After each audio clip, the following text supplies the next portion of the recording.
On October 28, 2022, today was supposed to be the day. Or was it? In actuality, the arrest of Richard Allen for the murders created more questions than answers, especially concerning circumstances surrounding Ron Logan and his whereabouts on that day.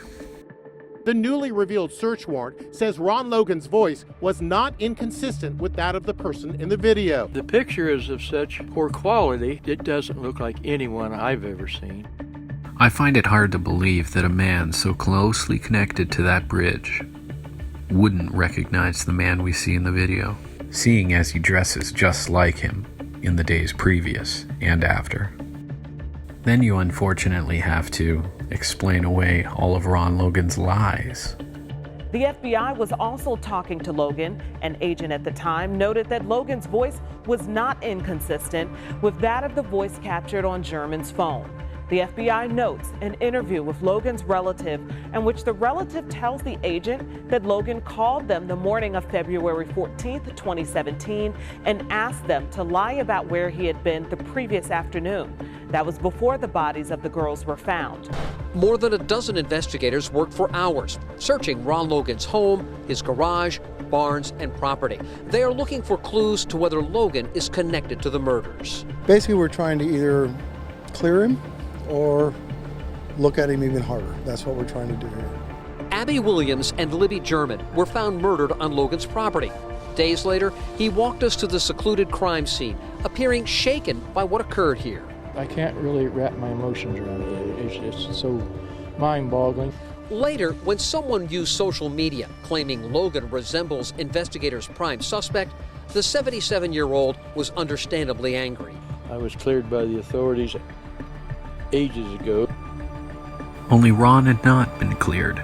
That interview was taken in the days after the homicides, and his lies about his whereabouts during the abduction began to mount up to the Indiana State Police.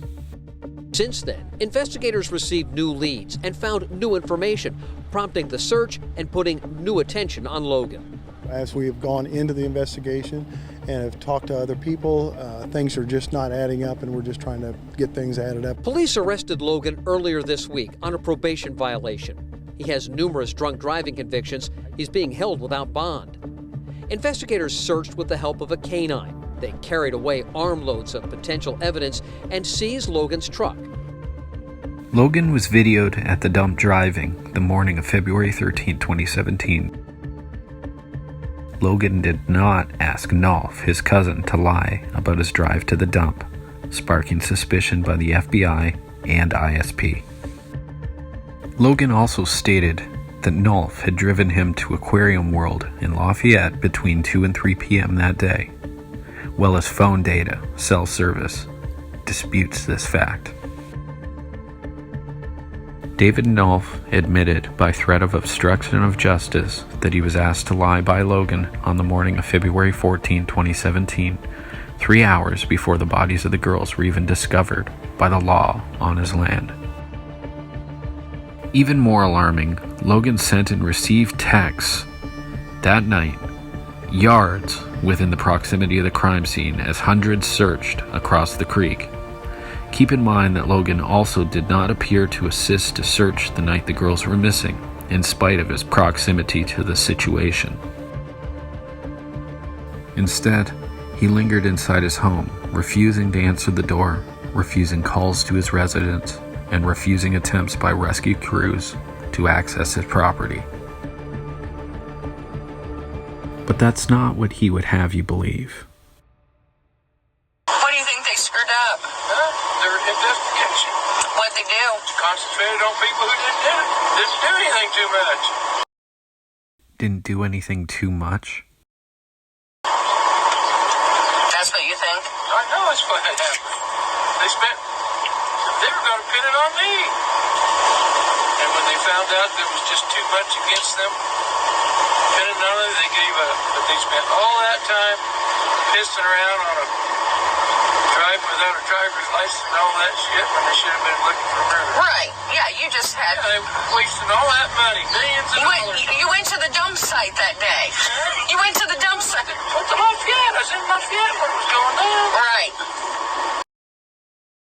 Ronald Logan's cell phone data places him home during the abduction at 2:09 p.m., not in Lafayette like he claims. I'm not surprised. I thought this would happen. What? Not the murders, but when they put up those trails in the middle of nowhere, I said, you're going to have all kinds of drug problems and all kinds of crap from this. This will draw every deviant in the world to it. I mean, we walked it a little bit. I was a little scared, because it was just us two. Whoever did it long gone. They're not going to do it again. Not here, anyway. Do you think they're from here? I was part of some kind of family for a long time. Did you really? Really? Why did you think that? Because it's too damn close. You can't see the forest for the trees. Right. The issue with Ron Logan is that he cannot be proven to be the murderer definitively. He was, however, sufficiently, in my opinion, proven to have lied about his whereabouts on the day of the murders, and proven to have some form of foreknowledge of the abduction time, and probably even the crime scene itself more than 12 hours before it was discovered by law enforcement. Looking right at him, but the person who done that could have been on the search team to look for him when they were missing. Reasonable doubt is a tricky thing, but what an astute thing for him to note. Right. I mean, they had people out here in my woods that night that they were looking for him all over that place. Didn't find him. Now, why did you not find him then? Yeah, I find that surprising too. And if that is a crime, with hundreds of people in my woods and walking up down the creek, tromping all over everything, what are you going to find? Right. It's destroyed. It's done. Who found him? Huh? Who found him? Neighbor over here, background. He quickly takes note of the fact that the scene is now contaminated, another diversion from the guilt that he is surely facing. How do you make two 14-year-old girls do something they don't want to do? You know what? I was a teacher for 10 years. I don't know. Somebody in authority that they'd have to listen to. This is somebody in the family. Or family, someone they knew. Or authority. Or you corral them with a firearm under duress of harming the other. Now, what messed them up, what brought all the public down on them, I mean, they really crafted their white hat, is when they completely turned 180 degrees down. 2 years later, they're not looking for an old guy like me, they're looking for a young pup. Right. Now, wait a minute. You're going to just look at me and say, oh, sorry, Ron, for all the shit we did, pulled on you, and all the false reports we made. Send you to prison for not driving without a driver's license. Who goes to prison for that? How long were you there? I got sentenced for 4 years and had to do 2. You were in prison for 2 years? You just got out? The people raised so much hell they came and let me out, come home for house arrest last year. Wow. $500 a month. To be on house arrest? It's all money. All your justice is pure money. Keep in mind that Ron was held without bail, not exactly the charges of simply driving drunk. Both the FBI, ISP, and Ives voted to indict old Ron, but Carroll County refused. Why?